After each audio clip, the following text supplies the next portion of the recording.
Land Rover Freelander 2 peut être équipé de groupes motopropulseurs essence et diesel, essence 3.2, 233 chevaux, diesel 2.2, 150 à 160 et 190 chevaux. Le moteur diesel est devenu le plus répandu et, comme l'a montré l'expérience d'exploitation, il a gagné la reconnaissance populaire pour une raison. En plus du fait que le moteur est très fiable, il présente également la consommation de carburant la plus faible parmi les crossovers. La consommation moyenne de ce moteur n'est que de 7 litres au 100. De plus, nous sommes habitués au fait qu'un moteur diesel est généralement bruyant, mais ce modèle est une rare exception à cet égard, car ici le moteur turbo fonctionne très silencieusement et est pratiquement inaudible dans l'habitacle. Parmi les défauts standards du diesel, il n'y en a qu'un, et celui-là est exclusivement hivernal. La voiture peut avoir des difficultés à démarrer par temps froid si vous avez préalablement fait le plein de carburant diesel de mauvaise qualité. En raison de caractéristiques de conception, l'arbre à cames d'échappement a été détruit sur les voitures des premières années de production. Heureusement, ce défaut ne se produit pas sur toutes les voitures produites en 2006 à 2008, vérifiez auprès du propriétaire s'il a changé l'arbre à cames ci-dessous. Garantie, si cette procédure n'a pas été effectuée, le risque de réparation coûteuse est élevé. La réparation pour remplacer l'arbre à cames coûte entre 1500 et 2000 $ américains. N'oubliez pas non plus de faire attention à l'état de la courroie de distribution. Si l'ancien propriétaire a fait le plein avec du carburant de mauvaise qualité, il est fort probable que vous deviez changer les injecteurs de carburant. Ceux d'origine coûteront 1000 $ américains. PCS. Pas original à partir de 200 $ américains dans nos conditions de fonctionnement difficiles, le moteur doit être entretenu au moins une fois tous les 10 000 km. Changer le filtre à huile est assez difficile, et pour le retirer, vous avez besoin d'une clé spéciale, c'est pourquoi de nombreux techniciens de garage ne changent pas le filtre, soyez extrêmement prudents. De plus, le moteur n'aime pas le manque d'air, assurez-vous de surveiller l'état du filtre à air et du capteur de débit d'air, installé sur le boîtier du filtre à air. Les Land Rover Freelander équipés de moteurs à essence sont très rares sur le marché secondaire, car très peu d'entre eux sont vendus même neufs. La principale raison des faibles ventes réside dans la consommation élevée de carburant. En ville, elle est en moyenne de 15 à 17 litres au 100. En termes de fiabilité, il n'y a aucune plainte concernant le moteur à essence. Ce groupe motopropulseur a été développé par Volvo et est installé sur un certain nombre de voitures depuis un certain temps. N'oubliez pas que la pompe à essence, comme la plupart des voitures, est refroidie naturellement, immergée dans le réservoir d'essence. Ne laissez donc pas le réservoir manquer de carburant pendant la saison chaude, essayez d'avoir au moins la moitié d'un réservoir d'essence par temps chaud. Associé à un moteur diesel, il peut s'agir d'une transmission manuelle à 6 vitesses ou d'une automatique à 6 vitesses, avec un moteur à essence, uniquement une transmission automatique. L'expérience d'exploitation a montré que la transmission manuelle est très fiable, de sorte que les appels au service pour éliminer tout dysfonctionnement sont rares. Mais il y a des plaintes concernant la fiabilité de la transmission automatique. En particulier, les changements de vitesse se font par à-coups et à-coups. Selon les statistiques, une boîte de vitesse sur deux nécessite un investissement sérieux après 150 000 km.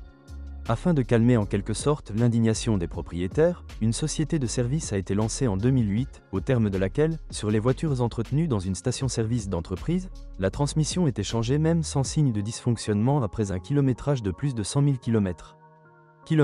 La promotion a pris fin en juillet 2010.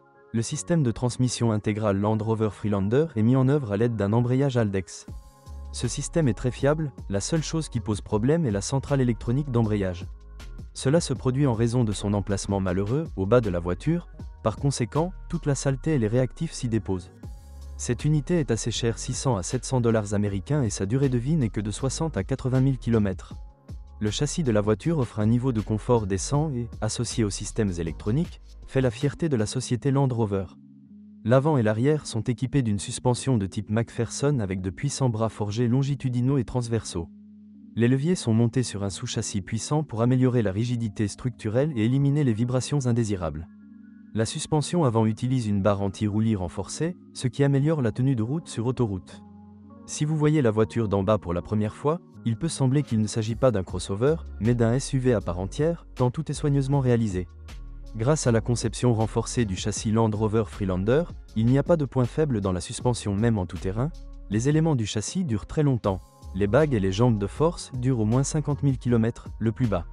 Les bras arrière doivent être changés tous les 60 à 80 000 km, les amortisseurs et les roulements de support durent 100 000 km ou plus, à partir de 80 $ américains, pièce. Plus près de 150 000 km, les joints homocinétiques, les rotules, les blocs silencieux et les roulements de roues devront être changés.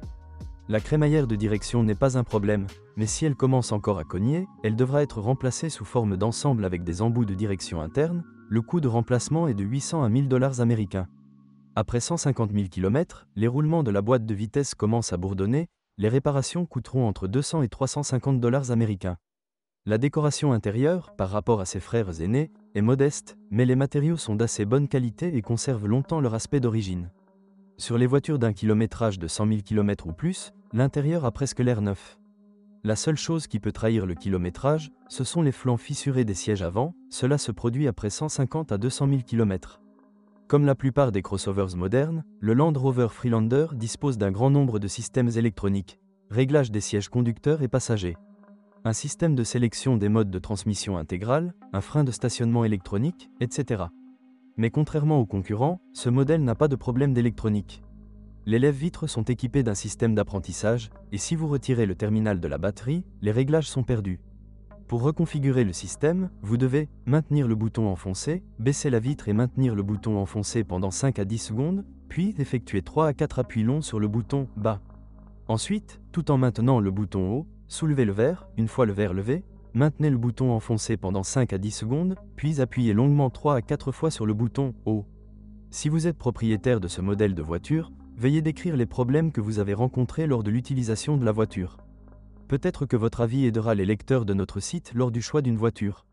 Bonjour les amis, vous cherchez une voiture d'occasion? Vous devez prêter attention au site web carm.pro. Carm.pro est grand catalogue de voitures, moteurs, boîtes de vitesse. Et le meilleur, c'est que vous pouvez trouver des informations sur les pannes de n'importe quelle pièce. Complètement gratuit. Allez sur le site web carm.pro et découvrez tous les éventuels points faibles des voitures d'occasion.